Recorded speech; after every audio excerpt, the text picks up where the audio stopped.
Escuela Bíblica a la luz de la palabra, escudriñando las Escrituras.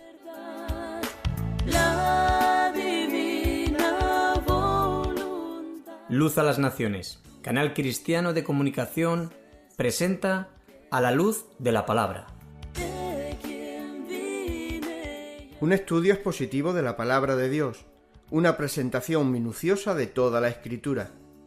Porque es inspirada por Dios y útil para enseñar, para redarguir, para corregir, para instruir en justicia, a fin de que el hombre de Dios sea perfecto, enteramente preparado para toda buena obra.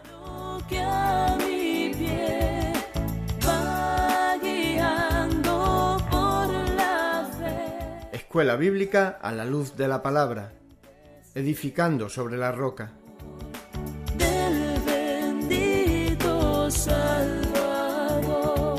Primera carta del apóstol Pablo a Timoteo, por Juan Luis Vadillo.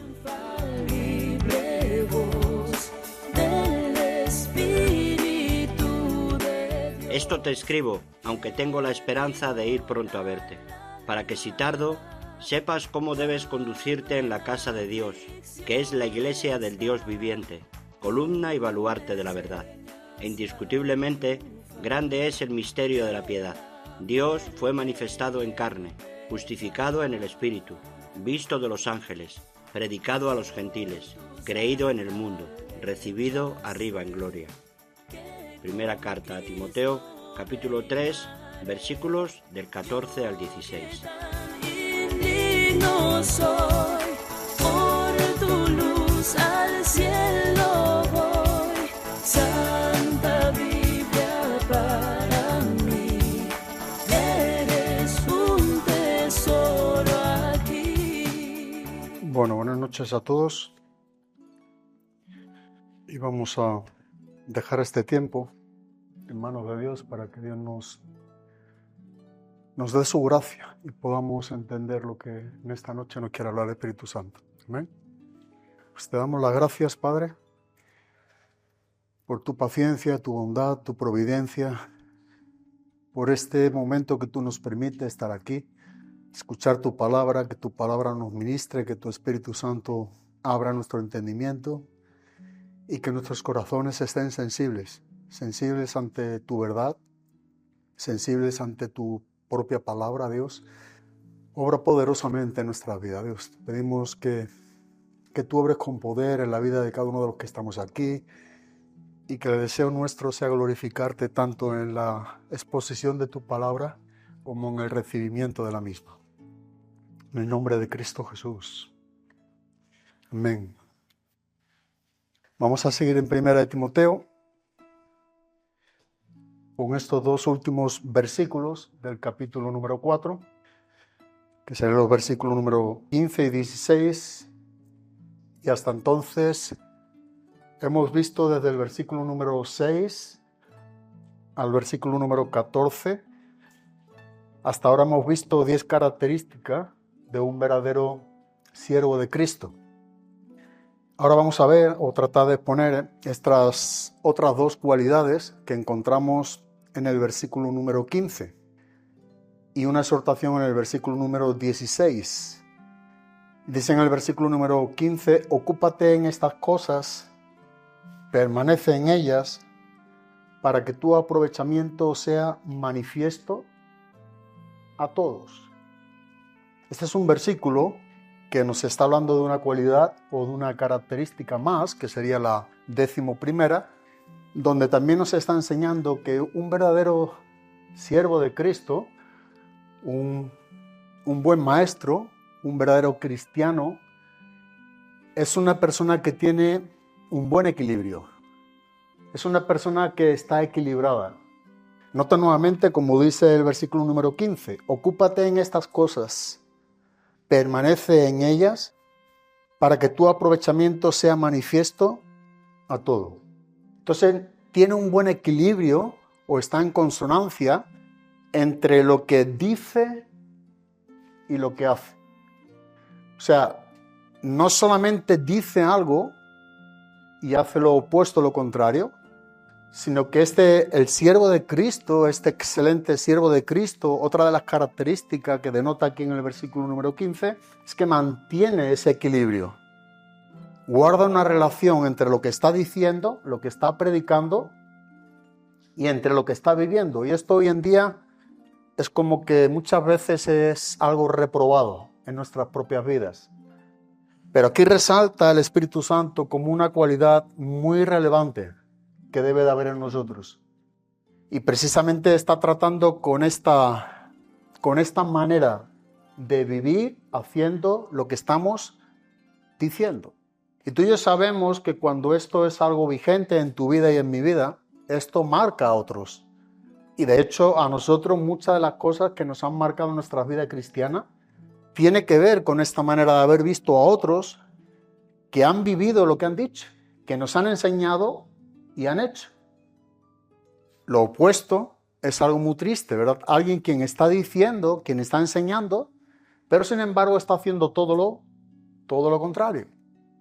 En este caso lo que dice el apóstol Pablo a Timoteo, en el versículo número 15, es que esta es una cualidad que debe de tener el siervo de Cristo, entre lo que dice y entre lo que hace. Por eso dice, ocúpate en estas cosas, sumérgete, estúdiala, métete de lleno, y luego dice, y permanece en ellas.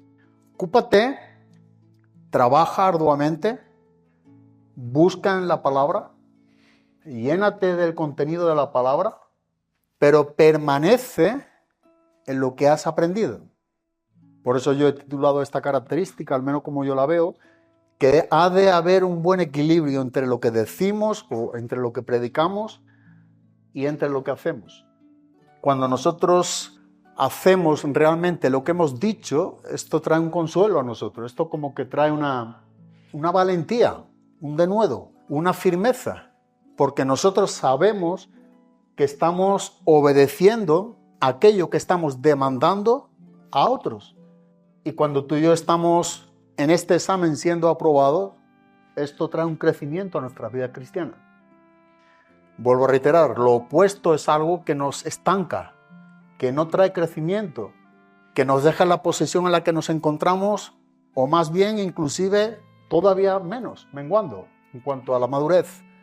Porque decir y no hacer en todos los ámbitos es algo que choca, es algo que enfada, ¿no? Es algo que cansa, que realmente a uno le duele en su corazón.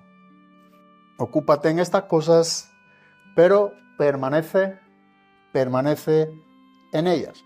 Ahora es muy probable, lo que nos está enseñando aquí el versículo número 15, ocúpate en estas cosas. Yo creo que tenemos que seguir preguntando al texto para poder seguir sacando buenas enseñanzas o exégesis. Y nosotros hemos estudiado en varios talleres que preguntamos al texto, ocúpate en estas cosas. La pregunta sería, ¿a qué cosas se refiere? ¿No? No sería de sabio, sería muy imprudente o sería negligente seguir leyendo el texto o exponiendo sin saber a qué hace referencia estas cosas. Porque si yo no sé qué es lo que es estas cosas, entonces yo no sé en qué me voy a ocupar. ¿Cuáles son las cosas en las que nosotros tenemos que ocuparnos? Y muy probablemente, por lo que nosotros podemos ver en su contexto, aquí está haciendo cuanto menos alusión a lo que tiene que ver con el versículo número 12 y el versículo número 13. Cuando Pablo dice, ninguno tenga en poco tu juventud, sino sé ejemplo de los creyentes en palabra, conducta, amor, espíritu, fe y pureza. Entre tanto que voy, ocúpate en la lectura, la exhortación y la enseñanza. Estos dos versículos parece que tienen sintonía, que guarda relación con lo que nos está aquí enseñando el versículo número 15. Entonces lo que Pablo está enseñando a Timoteo, ocúpate en estas cosas. Estate metido en lo que tiene que ver con la conducta, el amor, la fe, la exhortación, la enseñanza. Ocúpate en estas características. Estate ocupado en lo que realmente tú vas a adquirir el carácter de Cristo. Tú vas a adquirir más madurez y por tanto más semejanza al Hijo de Dios. Pero te tienes que ocupar de esta cosa. No es algo que tú ves de lejos, no es algo que tú puedes desear que otros tienen y tú estar ajeno a ello. No, ocúpate, guarda una vinculación, o sea, te tienes que meter. Ocúpate es un tiempo en lo cual tú tienes que introducirte en algo. Tú tienes que poner manos a la obra. Tú tienes que meterte en el asunto. Eso es ocúpate. Y eso es lo que el apóstol Pablo está hablando aquí tocante a estas instrucciones que hemos visto en el versículo número 12 y 13, tocante a qué son estas cosas. Ahora es verdad que podemos ver con bastante nitidez, porque es algo que lo podemos ver en el texto, que estas palabras están enfatizando un comportamiento en la vida de Timoteo. Y no solamente un comportamiento, sino que también nos está hablando de una enseñanza, una doctrina. Nosotros podemos ver que lo que hemos leído tiene que ver con una manera de vivir o una conducta, una ocupación, y también tiene que ver con lo que es la enseñanza, la doctrina. Ocuparnos en aquello que realmente nos enseña, nos instruye, que son estas cosas. Y así nosotros podemos ver que realmente lo que tú y yo necesitamos ver en lo que estamos estudiando, y es lo que está tratando de enseñarnos este pasaje, es que como hombres de Dios, como mujer de Dios, necesitamos constancia, perseverancia, paciencia, para ocuparnos realmente en los asuntos de Dios, para ocuparnos en estas cosas. Pero hemos visto que esta 11ª característica, que nos está hablando de que un siervo excelente de Cristo tiene que tener un buen equilibrio entre lo que dice y entre lo que hace, nos hace ver que en verdad el hombre más equilibrado de toda la faz de la tierra debe de ser un cristiano. O sea, si hay alguien que realmente está equilibrado en todo sentido, mentalmente, en su espíritu, en su alma, que mantiene un buen equilibrio, que mantiene saludable su mente, ese ha de ser un cristiano. O sea, tú y yo sin darnos cuenta, si vivimos como realmente Dios nos enseña, si estamos ocupándonos en estas cosas, si permanecemos en sus asuntos, nosotros estamos manteniendo un buen equilibrio. Y el buen equilibrio que nos está hablando aquí en este versículo tiene que ver con lo que yo aprendo, con lo que yo sé, con esa sabiduría que yo adquiero de Dios y con lo que yo estoy gastando, con lo que yo estoy viviendo. Si yo vivo o me conduzco de manera como yo estoy siendo enseñado por Dios, o que Dios en esta noche nos enseña a través de lo que estamos exponiendo y yo viva opuesto a lo que el Espíritu Santo me enseña en su palabra. El verdadero hombre de Dios tiene este equilibrio, escucha la voz de Dios, es enseñado por el Espíritu Santo e inmediatamente lo que le preocupa realmente es obedecer. No es saber algo acerca de, sino que quiere obedecer, conocer. Él es enseñado con algo que Dios demanda de su propia vida y pone manos a la obra. O sea, no se conforma, no es un hombre que se queda indiferente a lo que Dios le dice, no, sino que tiene esa prontitud, tiene ese deseo de obedecer, de experimentar lo que Dios tiene para con él. Así que esto es importante en la vida de un cristiano, que ha de ser el hombre o la mujer más equilibrado o equilibrada toda la tierra.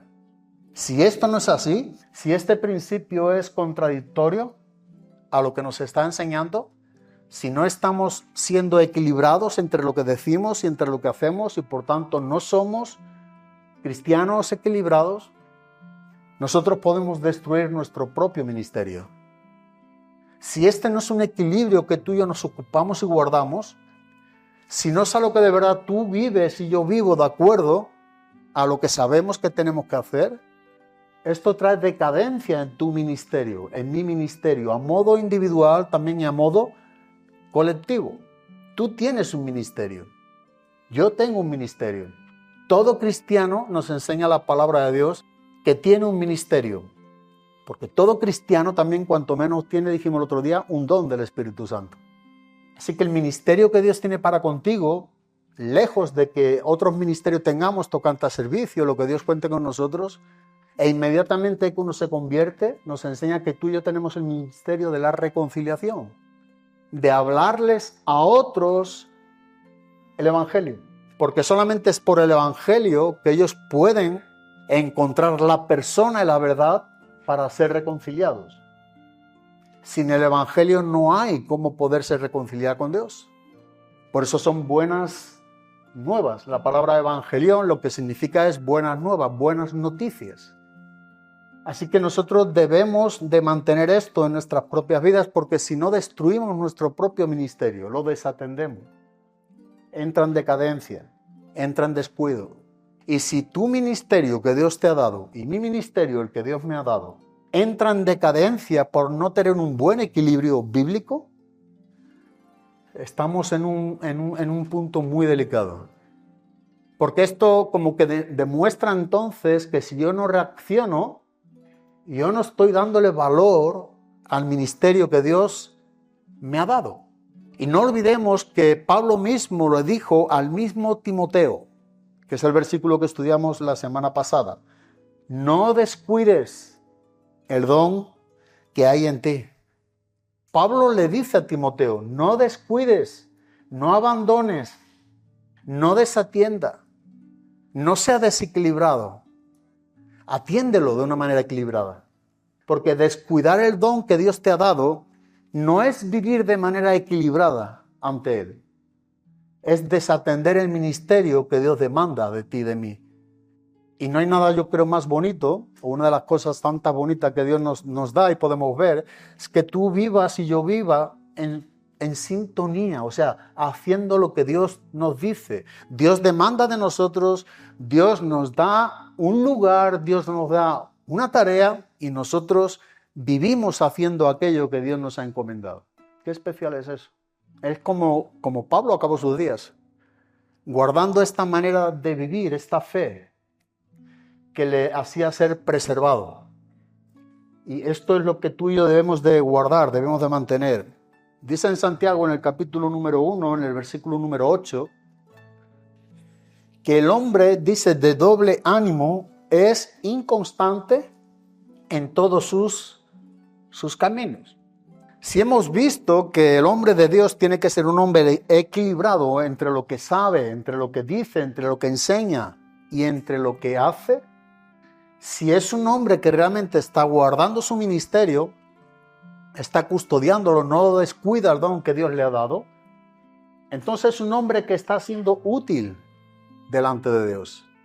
Pero Santiago dice que el hombre de doble ánimo, y aquí la palabra doble ánimo enfatiza mucho en el griego, el hombre de doble alma o doble mente, que tiene doble pensamiento y el que tiene doble alma, o sea, tiene una manera diferente de sentir, en cuanto a las emociones, en cuanto a la voluntad, que enfoca más a este mundo que a la verdad de Dios. Entonces es un corazón dividido, es una mente dividida. El hombre de doble ánimo es un hombre que vive con dos pensamientos.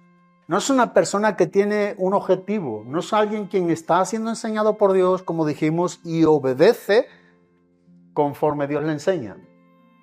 No, sino que el hombre que tiene doble ánimo, que tiene doble alma, que tiene doble pensamiento, es un hombre que ya está descuidando lo que Dios le ha dado.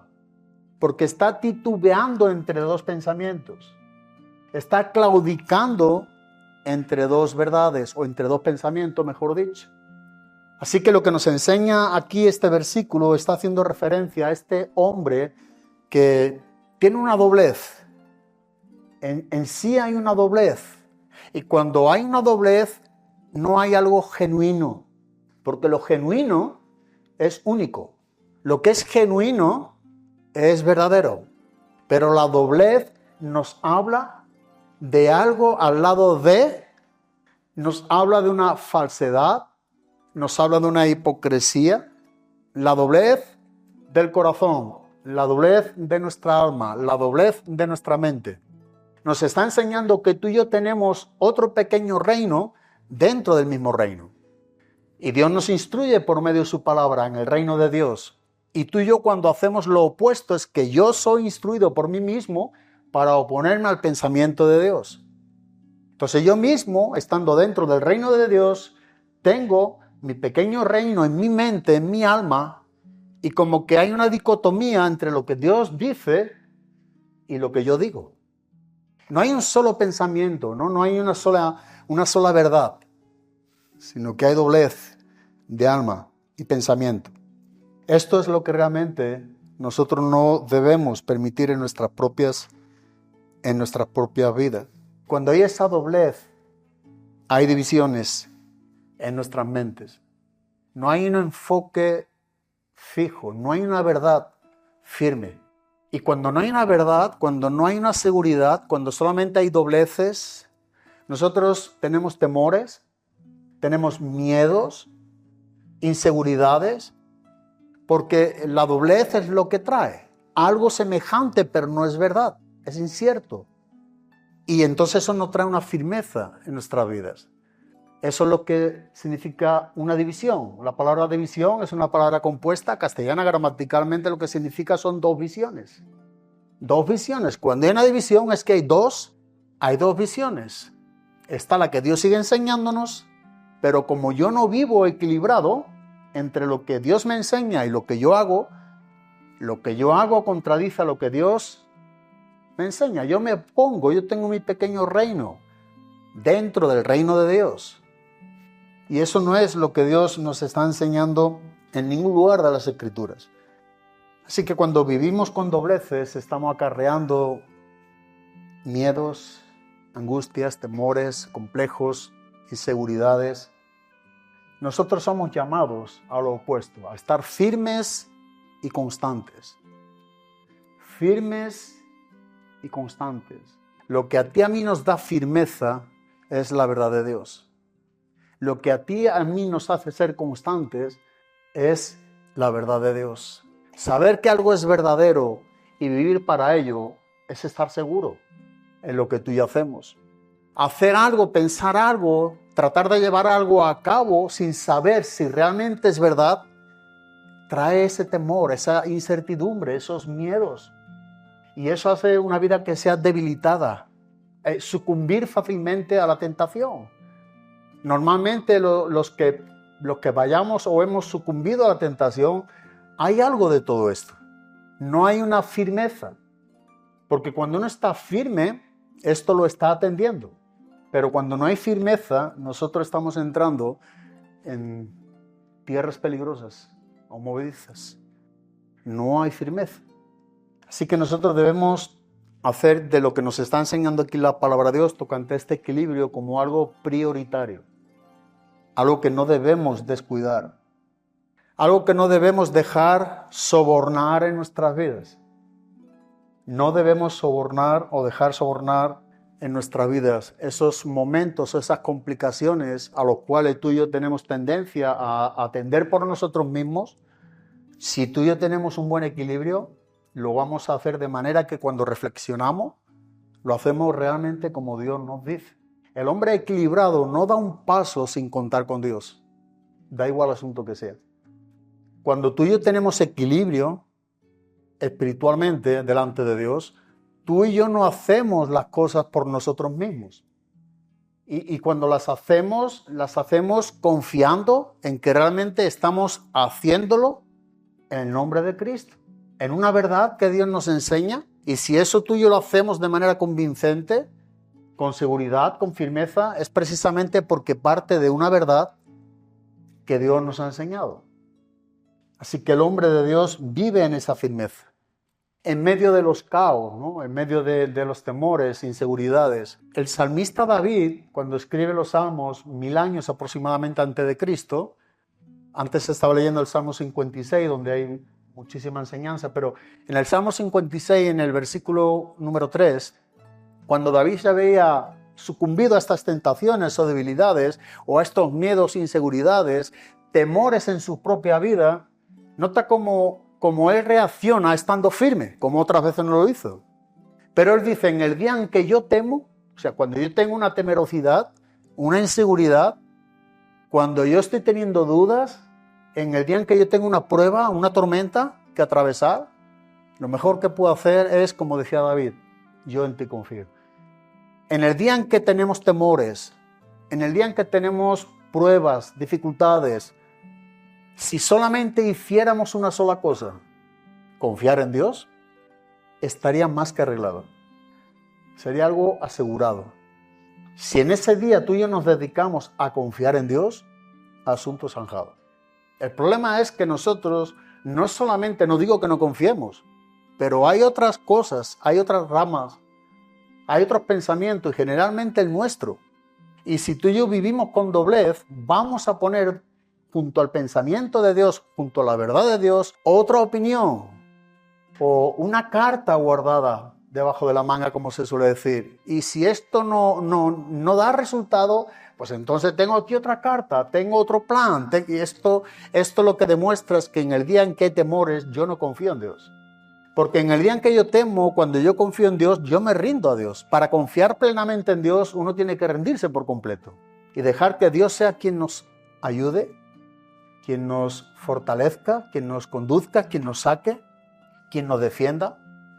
En el día que temo, dice, yo en ti confío. En la soledad, algo donde muchas de las veces todos lo vivimos. Eso es algo que lo hemos vivido y puede ser que en momentos determinados lo vivamos. Y son periodos o son tiempos donde no son gratos. Sin embargo, en ese día de temor, en ese día de soledad, cuando yo confío en Dios, yo ya no estoy solo. Yo estoy en comunión con Dios. No hay margen para esa soledad. Estamos confiando en Él. Y esto es lo que si tú sigues leyendo el Salmo 56 y llegas al versículo número 9, solamente a David le preocupa una sola cosa, en medio de muchas dificultades que está viviendo. Esto solo sé, que Dios está por mí. Nosotros queremos saber muchas cosas para saber si es de Dios, si no es de Dios, si Dios estará, si Dios no estará. Muchos asuntos, muchas cuestiones a veces. Sin embargo, aquí encontramos a David diciendo, esto sé, que Dios está por mí. Saber que Dios está por ti no es algo pequeño. Tampoco es algo de esfuerzo. Es algo del corazón, de creer lo que Dios dice. Y aquí yo estoy contigo todos los días hasta el fin del mundo. Tú y yo podemos saber acerca de esto, pero no vivirlo. O sea, saber que Dios está con nosotros y vivir como si Dios no estuviera en nosotros. Es saber una cosa y vivir de otra manera. Esto no es equilibrio. Necesitamos guardar este equilibrio que nos está enseñando la palabra de Dios. Así que si te das cuenta, Pablo está dando un primer mandamiento a Timoteo. Es un imperativo. Ocúpate. Sin duda alguna es un mandamiento. El primer mandamiento, hay dos aquí que vemos, pero el primer mandamiento que Pablo está dando a Timoteo dice, ocúpate en estas cosas. O sea, considera. La palabra ocúpate, que es meletao en griego, es considerar. También tiene que ver mucho con planificar, con premeditar, con trazar estrategias, considerar muy bien de antemano. Y estudiando esta palabra me llamaba la atención. Y uno puede pensar qué tiene que ver. Ocúpate de estas cosas. De manera que a la misma vez me está enseñando que yo esté trazando una estrategia o, como bien hemos dicho, estar premeditando o estar considerando las cosas muy bien de antemano. Es que eso es lo que está tratando. Es una ocupación con dedicación, siendo sabios. No me ocupo sin considerar. No me ocupo sin tener algo premeditado, o sea, un pensamiento que precede a esa ocupación. Es un pensamiento de Dios que es previo a la ocupación. O sea, yo me ocupo sabiendo lo que voy a hacer. No es que me meto a ocuparme sin saber qué hacer. ¿Me explico? Entonces eso es lo que trata Pablo con Timoteo. Ocúpate sabiendo, traza una estrategia, planea, infórmate, considera muy bien de antemano. Sé un hombre sabio. Ocúpate con un conocimiento. Y la idea aquí del griego en esta palabra tiene que ver con pasar tiempo reflexionando en lo que tiene que ver en los asuntos de Dios. Ver de antemano lo que Dios quiere hacer en medio de ti. Ocúpate, tú tienes que reflexionar de antemano, tú saber qué es lo que Dios quiere hacer en medio de ti. O sea, esa ocupación tiene un fruto para hacer Dios de acuerdo a lo que tú te estás ocupando. Dios está contando entonces con nosotros. Pasar tiempo en esta manera de reflexionar en estas cosas, en lo que Él nos enseña. Y tú y yo sabemos que esto a nuestros días es algo que es inusual. Hoy no hay tiempo para reflexionar. El cristiano vive sin reflexión, vive sin meditar. Nosotros podemos tener la capacidad de leer la Biblia, cerrar la Biblia, seguir con nuestro trabajo y no saber qué es lo que Dios nos dijo. ¿Por qué? Porque no ha habido reflexión. Y esta es una de las causas por las cuales el pueblo de Dios fue llevado al cautiverio. Porque fue un pueblo sin reflexionar en la ley de Dios. Ellos sabían lo que tenía que hacer, sin embargo no hicieron lo que ellos debían de hacer por no reflexionar, por no meditar en los caminos de Dios, por no meditar en la ley de Dios, que era algo mandado permanentemente de día y de noche. Así que tú y yo debemos de reflexionar.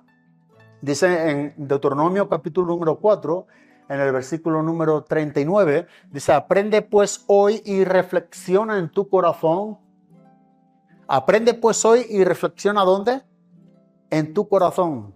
Que Jehová es Dios arriba en los cielos y abajo en la tierra. Y que fuera de Él dice que no hay otro. Pero ese texto habla de un aprender, un ocuparnos. Creo que es un texto que puede aclararnos bien lo que estamos viendo. Pero reflexionando en ¿dónde? En nuestros corazones.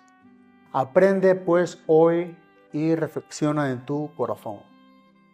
¿Quién es Dios? ¿Quién es Dios en los cielos? ¿Quién es Dios en la tierra? Y no permitir que algo fuera ajeno de Él, nosotros dediquemos nuestro tiempo. Así que es importante la reflexión en nuestra vida cristiana. No cometamos el error de vivir nuestra vida cristiana sin reflexionar, sin meditar. Tenemos que ser una generación, pudiéramos decir, creo que sería la palabra correcta, donde meditemos en su palabra, donde podamos alimentarnos, tener nuestro tiempo devocional, como cada cristiano todos los días, estar leyendo el tiempo que estemos cada quien o estudiando, pero reflexionar sobre ello, porque eso es lo que Dios está hablándonos también. Y si tú y yo no sabemos lo que Dios nos ha dicho, lo meditamos, ¿cómo nos vamos a ocupar? Nos ocupamos sin una enseñanza, nos ocupamos sin una reflexión. Y ocuparnos sin una reflexión no es mantener un buen equilibrio en nuestras vidas.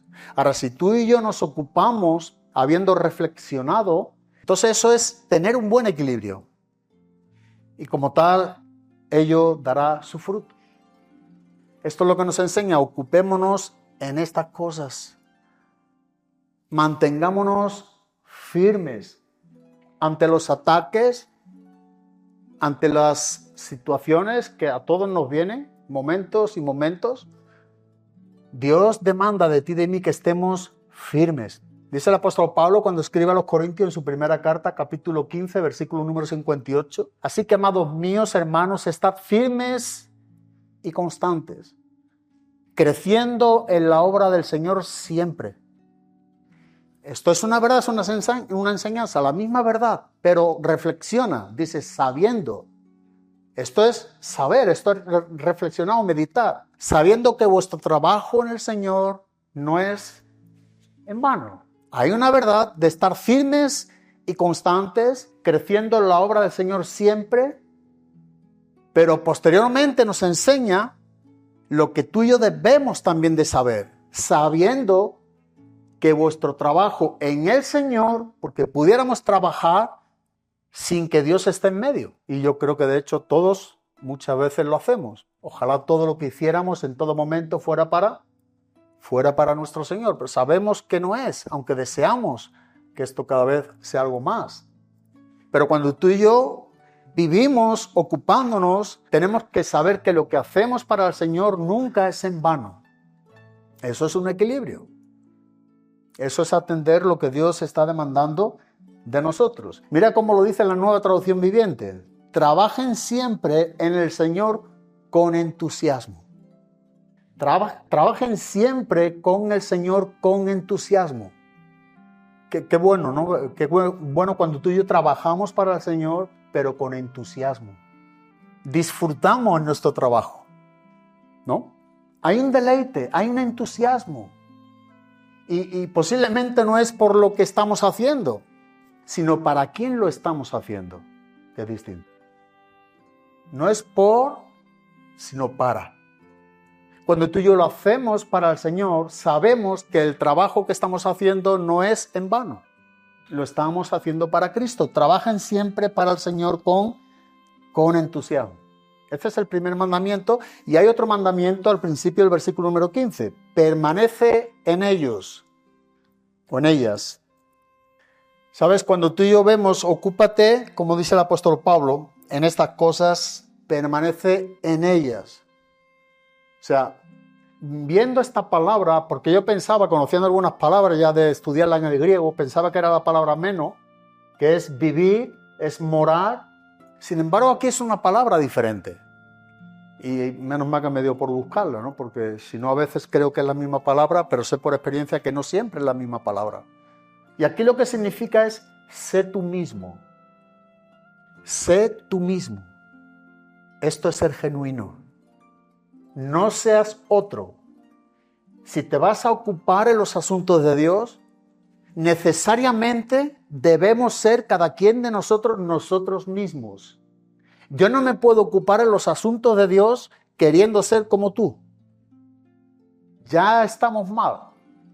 Yo debo de ocuparme en los asuntos de Dios siendo yo mismo. Y con esto no quiero decir que seamos ególatras, o que hagamos las cosas como nos parezca, no. Siendo nosotros mismos, pero con la aprobación de lo que Dios dice que debemos ser nosotros mismos. Pero esto es lo que significa, literalmente, sé tú mismo, estar ahí. Sé tú mismo, ocúpate permaneciendo en estas cosas. Estar ahí, experimenta, ¿no? Involúcrate, sé tú mismo en esos asuntos. No trates de ser algo que no eres, ni trates de ser algo quien no eres. Sé tú mismo, sé yo mismo. Esto es algo también importante. Esta es la manera en cómo Dios quiere que reflejemos a Cristo.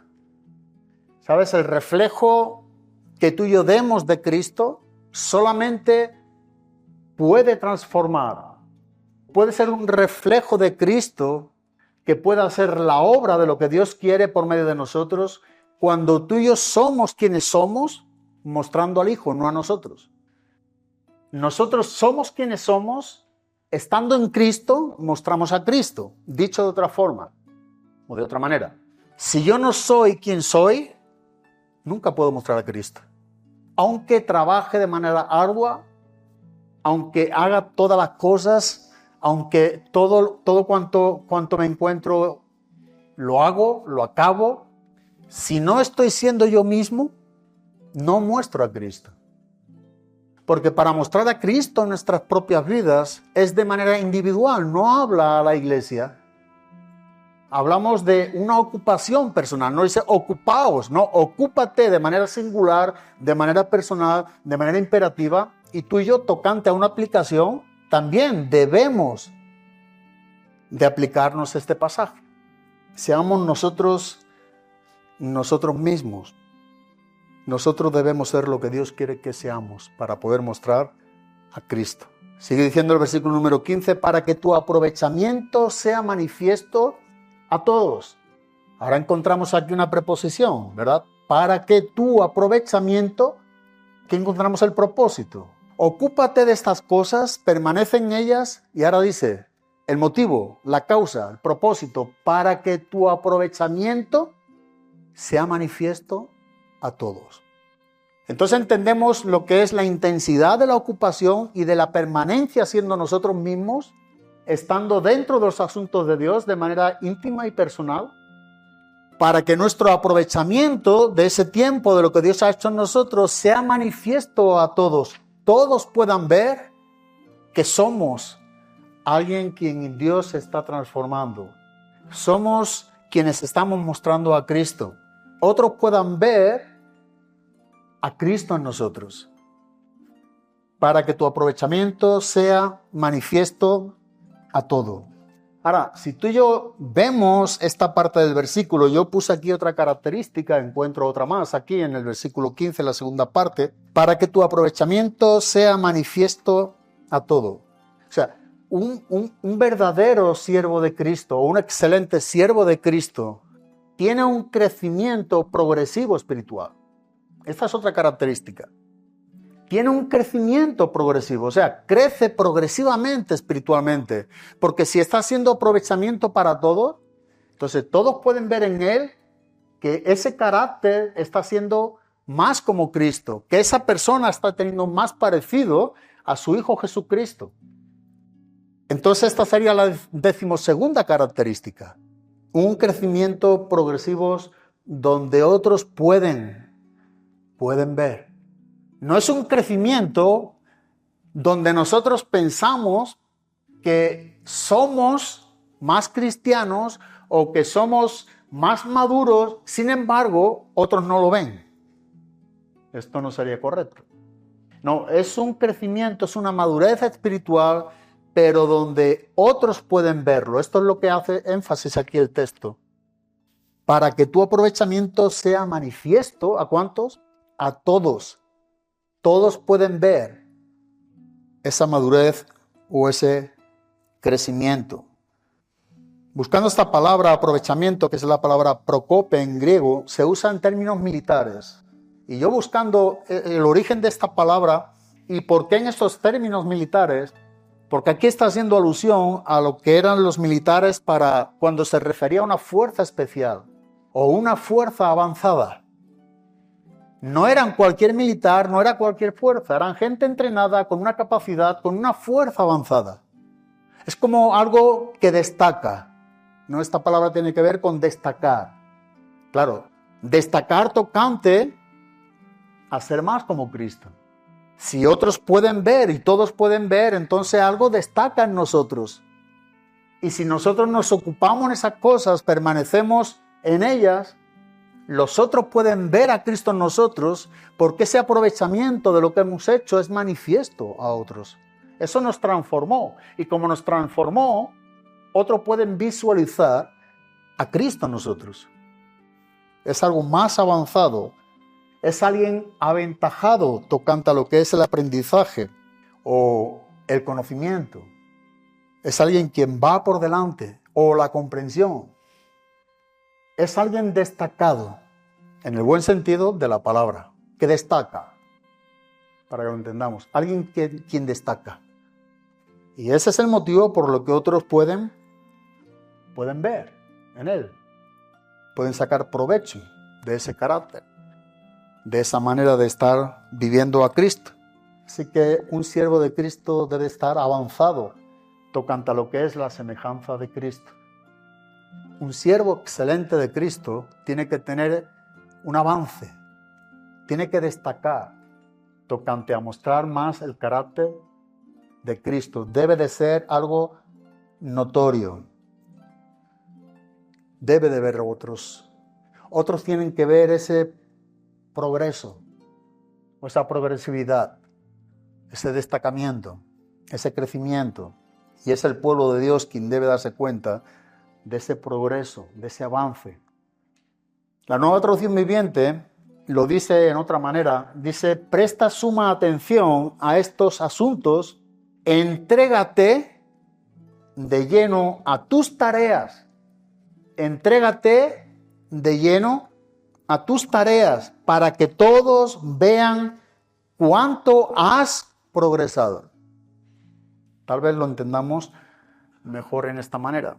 Pero sin la entrega por completo a las tareas que Dios nos da, otros no van a ver a Cristo en nosotros, no van a ver esa manera destacable del crecimiento de Cristo en nosotros, no vamos a destacar. Sin embargo, cuando nosotros nos entregamos de lleno a nuestras tareas, otros pueden ver cuánto nosotros hemos progresado. Y por último, en el capítulo número 4, yo creo que me da tiempo, el versículo número 16, aquí encontramos una exhortación final tocante a lo que tiene que ver en el contexto de lo que son las características del buen siervo de Cristo. Hemos visto 12 características.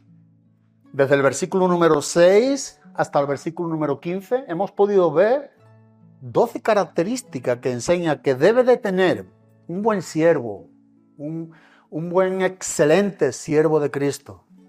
Y que claro, es bueno que la veamos y que nos examinemos si estas características están en nosotros. Y si no, tenemos que buscar que estén en nosotros. Porque está tratando para con nosotros la iglesia. Pero ahora en esta exhortación final, dice el versículo número 16, ten cuidado de ti mismo y de la doctrina. Persiste en ello, pues haciendo esto te salvarás a ti mismo y a los que te oyeren. Nota que siempre está tratando con el prójimo. Otros nos ven, otros nos oyen. O sea, es tener constancia, ser consciente de que no estamos solos. Todo cuanto hacemos repercute a otros para bien o para mal. Y esto es algo que podemos ver permanentemente. Y en esta exhortación final nosotros también lo vemos.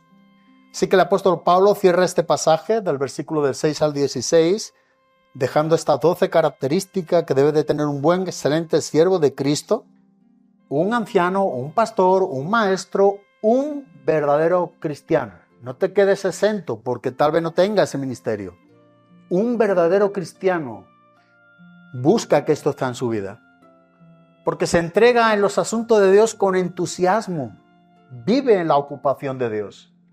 Y busca ser destacable tocante al crecimiento de Cristo con el fin no de enorgullecerse, sino con el fin que otros puedan ver a Cristo en él y puedan glorificar a nuestro Padre que está en los cielos. Ese es el fin, para que otros vean, saquen aprovechamiento en lo que tú y yo estamos teniendo. Así que encontramos esta exhortación que realmente está enfatizando aquí esta exhortación a lo que es una vida con santidad, pero también una vida con una enseñanza verdadera. Aquí no se está hablando de algo verdadero, de doctrinas. Pero lo primero que dice es ten cuidado de ti mismo. Muchas de las veces esto nosotros lo último que hacemos. Cuidamos de los demás en el sentido que miramos a los demás, juzgamos a los demás, estamos pendientes de los demás, ignorando que la palabra nos enseña que nos cuidemos primariamente a nosotros mismos. Y Pablo dice a Timoteo no solamente no descuides el don que hay en ti, sino que ahora le dice también ten cuidado de ti mismo. Y son muchos los motivos por los cuales tú y yo tenemos que tener cuidado de nosotros mismos.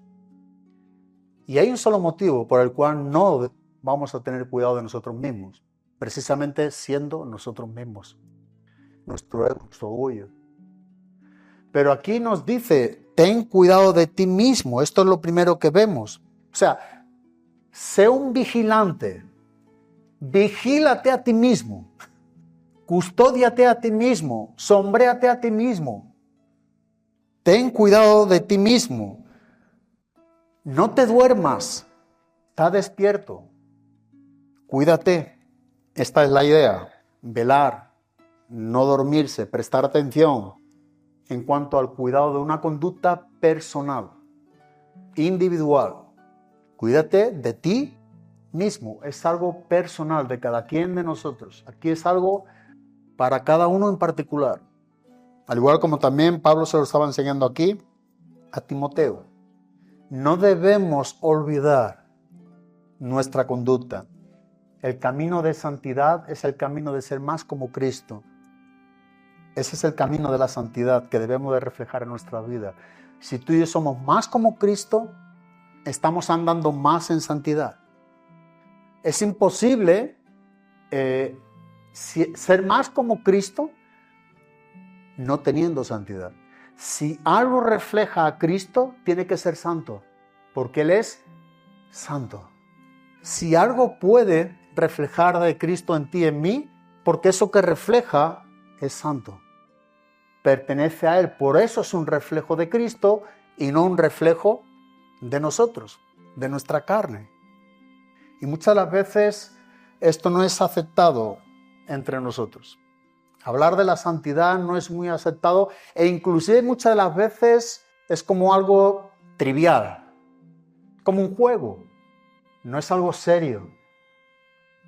No, nos enseña muy seriamente la palabra de Dios lo que tenemos que hacer, porque eso es lo que muestra a Cristo, pero eso es lo que también nos está mostrando quiénes somos, que es lo que significa nuestro testimonio.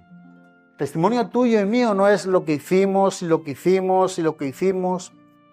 El testimonio en verdad es lo que Dios ha hecho en nosotros. Ese es el testimonio. Sí, hicimos muchas cosas, muchas barbaries, pero eso no es el testimonio de Cristo. El testimonio es lo que Dios ha hecho en ti, es lo que Dios ha hecho en mí. Y eso es lo que también toca a otros. Muestra a Cristo en nosotros, toca a otros. Con nosotros ha ocurrido, yo estoy seguro que en ti ha ocurrido. De alguna u otra manera, tú has podido ver a Cristo en otros cristianos. Y has deseado tener esa parte también para ti, porque a la misma vez tú reconoces tus carencias, y yo las mías. Entonces uno anhela esa parte que no tenemos, que tienen otros hermanos, porque está haciendo las cosas correctamente. Pero está a nuestro alcance si hacemos lo que nos está enseñando la palabra de Dios. Hay un pasaje que creo, pensando qué texto usar para esto, se me vino en mente primera de Pedro, capítulo número 1, versículo número 14, hasta el 17. Como hijos obedientes, no os conforméis a los deseos que antes teníais estando en vuestra ignorancia, sino como aquel que os llamó es santo, sed también vosotros santos. ¿En qué etapa, en qué área de nuestras vidas? Dice, en toda vuestra manera de vivir, en toda vuestra conducta. Porque escrito está, sed santos porque yo soy santo. Si tú y yo somos santos, como Él es santo, porque Él es santo, entonces estamos mostrando a Cristo. ¿Quién es el santo? Dice el versículo número 17, y si invocáis por Padre a aquel que sin acepción de personas juzga según la obra de cada uno, nuevamente, conducíos, conducta. Conducíos, y también nuevamente en temor, y este mismo detalle, todo el tiempo de vuestra peregrinación. Todo el tiempo.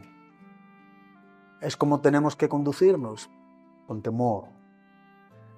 Segunda de Timoteo, capítulo número 4, versículo número 1.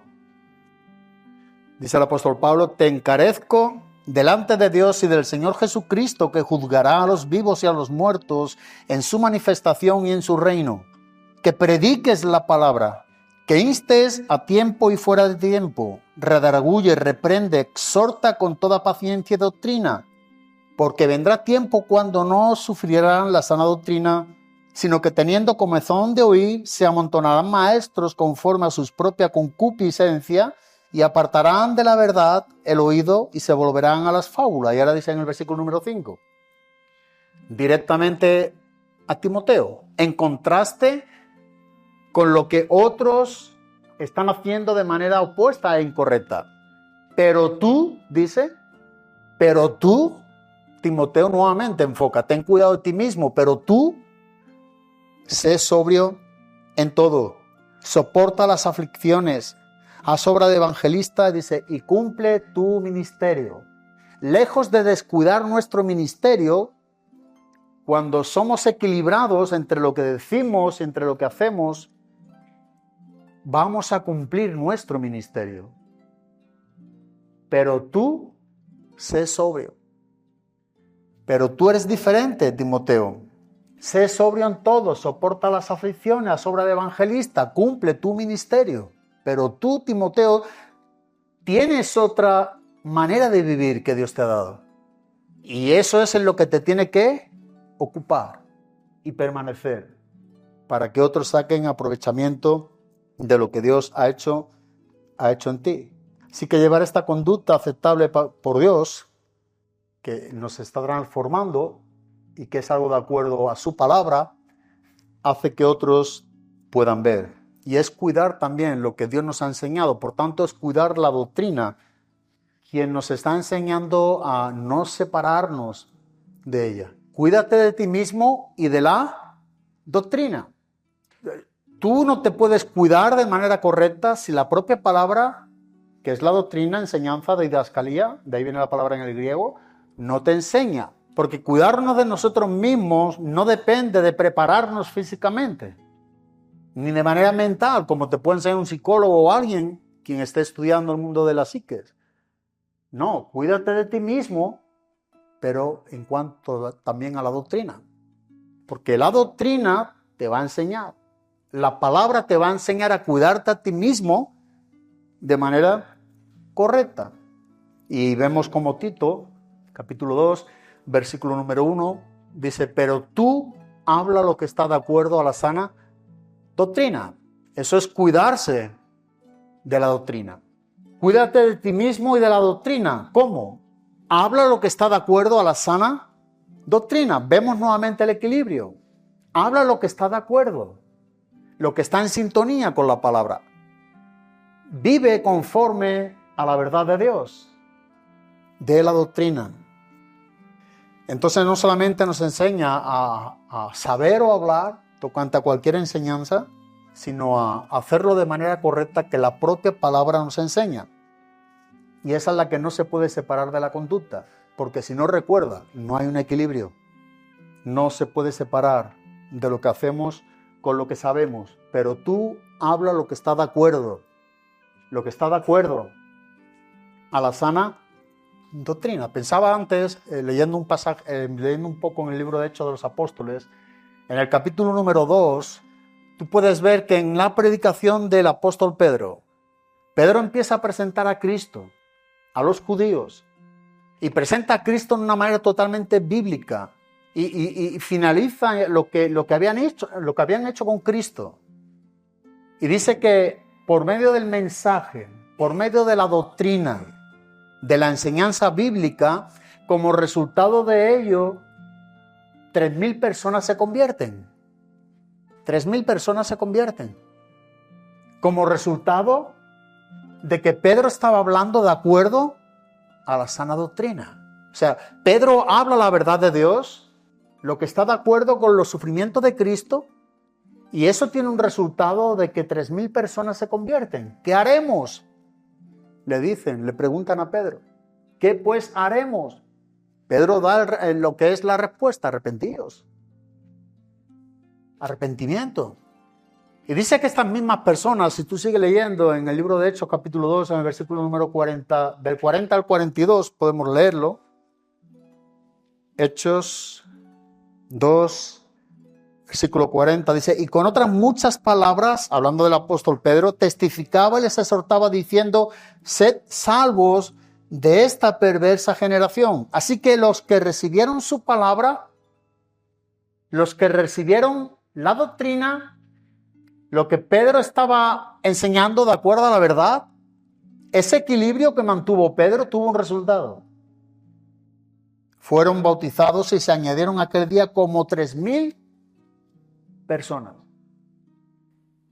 Dice el siguiente versículo, la segunda parte, pues haciendo esto te salvarás a ti mismo y a los que te oyeren. 3.000 personas se salvan.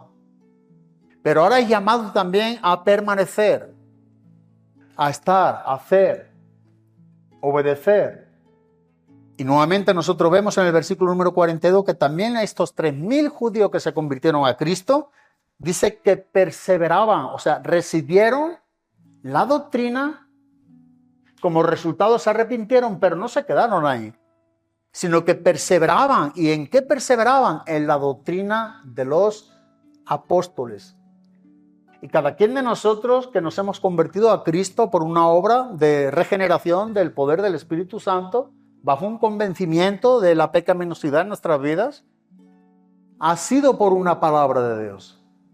¿Por qué? Porque la palabra de Dios en Hebreos 4:12 que es viva y eficaz y más cortante que toda espada de doble filo, que penetra hasta lo más hondo, hasta lo más profundo, que separa, que divide, que saca al claro conocimiento, dice, las intenciones del mismo corazón. Entonces, por una palabra de Dios que tú y yo hemos acudido a Cristo, pero no es para quedarnos ahí, sino para perseverar. ¿Para perseverar en qué? En la doctrina de los apóstoles, en el Evangelio, en la comunión unos con otros, en el partimiento del pan, en las oraciones. A eso es lo que tú y yo somos también llamados a permanecer. Ellos perseveraban, permanecían en la doctrina de los apóstoles. Nota que esta perseverancia tiene que ver con todas las calificaciones que enseña el versículo 42. No solamente perseveraban en la doctrina de los apóstoles, sino que perseveraban en la comunión con los hermanos. Perseveraban en el partimiento del pan. Perseveraban también, ¿qué? En las oraciones. Había, por tanto, una perseverancia. Dice, con esto vamos a acabar, pues haciendo esto te salvarás a ti mismo y a los que te oyeren. La perseverancia en creer la verdad siempre va acompañada, siempre. Cuando uno persevera en creer la verdad, esa perseverancia en creer la verdad siempre es algo que va acompañado por una conversión verdadera, genuina. Siempre. Cuando hay esta constancia o esta perseverancia en creer la verdad, hay un acompañamiento con una conversión genuina. Dice en Juan 8:31, si vosotros permaneciereis en mi palabra, seréis verdaderamente mis discípulos. Nota aquí entonces, si tú permaneces en la palabra de Cristo, en la doctrina, si tú perseveras, permaneces, entonces dice, seréis verdaderos. Nuevamente, equilibrio. Una perseverancia, como nos enseña el versículo, pero tocante a previamente siendo verdaderos. Es decir, que si no somos verdaderos, no vamos a permanecer en su palabra. Pues haciendo esto te salvarás a ti mismo y a los que te oyeren. Pues haciendo esto, o sea, la perseverancia de Timoteo en la sana doctrina, en su aplicación práctica. Perseverancia en lo que conoces, en lo que te dedicas, en lo que te ocupas, pero también a modo práctico, aplicándola. Y no solo muestra su salvación, o sea, Timoteo no solamente está mostrando su salvación en esta manera, sino que a la misma vez también está mostrando su santificación. Aquí no está hablando de salvarse de nuevo, porque Timoteo ya era salvo. Sin embargo, sí está hablando de la manera progresiva en cuanto a la santificación. Y Pablo lo dice en esta manera en 1 Corintios capítulo 1, versículo número 30. Y nos enseña el orden en cómo trabaja Dios a través de su Espíritu Santo en nosotros. Y cuando dice que por Él nosotros ahora estamos en Cristo, el cual nos ha sido hecho por Dios sabiduría. Sabiduría. ¿Qué más? Justificación. Y después de justificación, o sea, la justificación es la salvación, pero posteriormente, después de la justificación, que es lo que trata aquí con Timoteo, viene la santificación. Viene la santificación. Y eso es lo que está haciendo aquí alusión a este pasaje. Te salvarás a ti mismo, te santificarás a ti mismo. Y también a los que te oyeren, ellos se salvarán. Sin embargo, para con ellos tiene que ver con salvación. sabiduría, justificación, santificación, redención o glorificación. Me gusta cómo dice: el que se gloríe, gloríese en quien nos ha salvado. El mismo que nos ha salvado es el mismo que nos está santificando. El mismo. Así que por una parte tú y yo somos salvos de la condenación del pecado, pero por otra parte estamos siendo salvos del poder del pecado. O sea, una cosa es que nos ha libertado de esa condenación que el pecado hizo en nosotros, pero ahora el Espíritu Santo nos está salvando de ese poder, del pecado que mora ¿en dónde? En nosotros. Pablo dijo: el pecado que mora en mí. Así que esta es una verdad que transforma, es transformadora, y a la misma vez es una verdad que liberta a los oyentes. Es una verdad que transforma, y Pablo habla de Timoteo. Timoteo es un ejemplo en ello, pero a la misma vez ese destacamiento que destaca es la misma verdad que también liberta a los oyentes, salva a los oyentes. Y creo que hay un versículo que conocemos todos, en Juan 8:32, donde está enseñando lo que decimos: y conoceréis la verdad. Hay oyentes que van a conocer la verdad, y esa verdad les hará libre. Recuerda, la verdad no solamente es una doctrina, es una verdad en cuanto a la palabra. La verdad es una persona, y es Jesucristo. Él es el único quien liberta, nadie más. La verdad te hará libre. No solo es una doctrina, sino que es una persona. Jesucristo dijo: yo soy la verdad.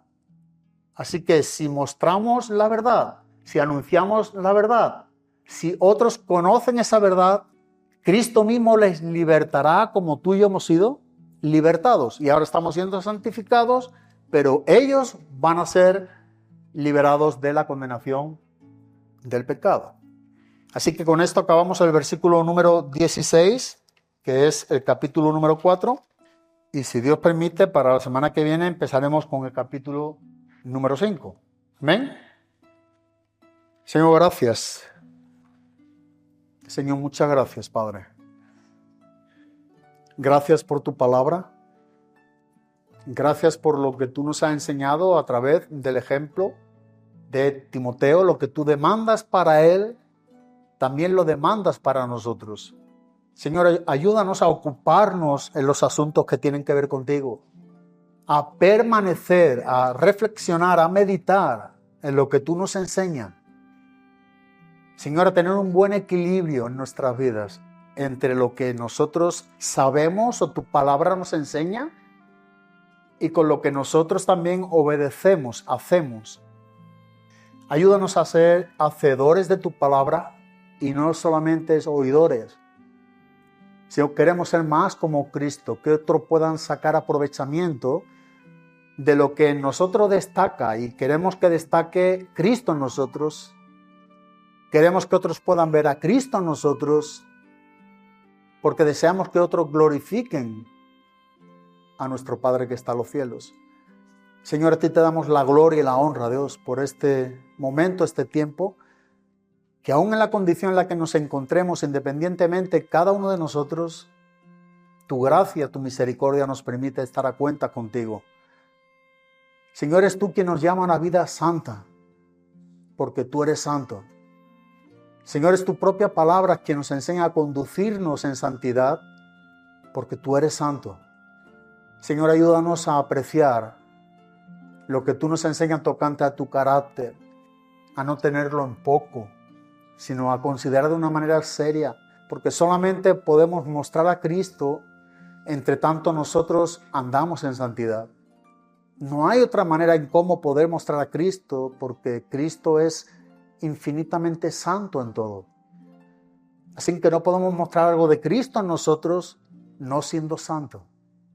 Así que te pedimos, Dios, que tú nos ayudes, nos dé de tu gracia, de tu misericordia, de tu sabiduría, para conducirnos con temor todo el tiempo de nuestra peregrinación, sabiendo que fuimos rescatados de nuestra vana manera de vivir, con una herencia que nos dejó nuestros padres, empezando por el primero en Adán, y que realmente tú nos has comprado a precio de sangre.